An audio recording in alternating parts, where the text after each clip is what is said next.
नमस्कार, स्वागत है आपका आचार्य वाणी में। मैं आचार्य डॉक्टर विक्रमादित्य आपके साथ हूं और आज का विषय है तुला राशि वालों के लिए अप्रैल का मध्यकाल किस प्रकार का रहेगा। देखिए, अप्रैल का मध्यकाल परिवर्तन का काल है, क्योंकि सबसे बड़े ग्रह जो इस वर्ष राजा हैं वो परिवर्तन की तरफ जा रहे हैं, जो इस वर्ष मंत्री हैं वो परिवर्तन की तरफ जा रहे हैं। संसार में राजा और मंत्री का पद जो है ना, बड़ा विचित्र होता है, बड़ा विशेष होता है। और ऐसे में सूर्य के पास दोनों इस बार पद हैं और वो आपकी राशि के दृष्टिकोण से महत्वपूर्ण स्थान में परिवर्तन के लिए जा रहे हैं, जो आपके लिए कीर्ति की वृद्धि की योग बनाएंगे, आपके लिए सम्मान की वृद्धि की योग बनाएंगे, आपके तेज को बढ़ाने का प्रयास करेंगे।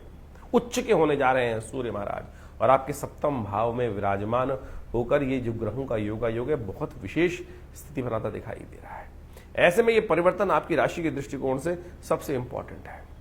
आप किसी भी फील्ड में काम कर रहे हैं, किसी भी फील्ड में काम कर रहे हैं, चाहे घर में हैं, लेकिन क्या होता है, कई बार हमें अपने कार्यों का सम्मान नहीं मिलता है। कई बार हमारे जो हम मेहनत जिस फील्ड में मेहनत कर रहे होते हैं उस चीज में हम चाहकर भी उसका लाभ नहीं उठा पाते हैं। कारण होता है हमारे ग्रहों का योग।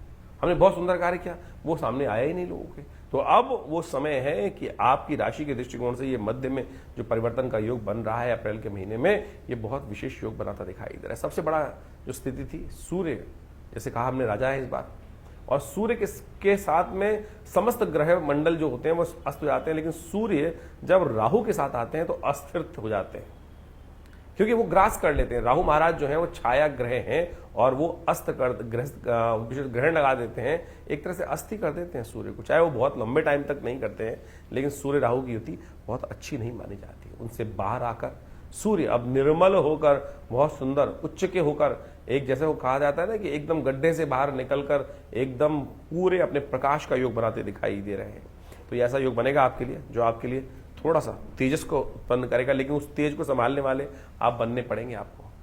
अच्छी बात यह है कि आपके जो स्वामी हैं, आपकी राशि के स्वामी जो हैं, वो उच्च के होकर विजय का योग आपके साथ बनाकर बैठे हैं। वो विजय का योग दे रहे हैं आपके शत्रुओं को काटने का रास्ता बहुत साफ होता दिखाई दे रहा है। आपके शत्रुओं पर आमतौर पर हम सोचते हैं ना, हमारे शत्रुओं पर वर्चस्व स्थापित करने का योग कब बनेगा।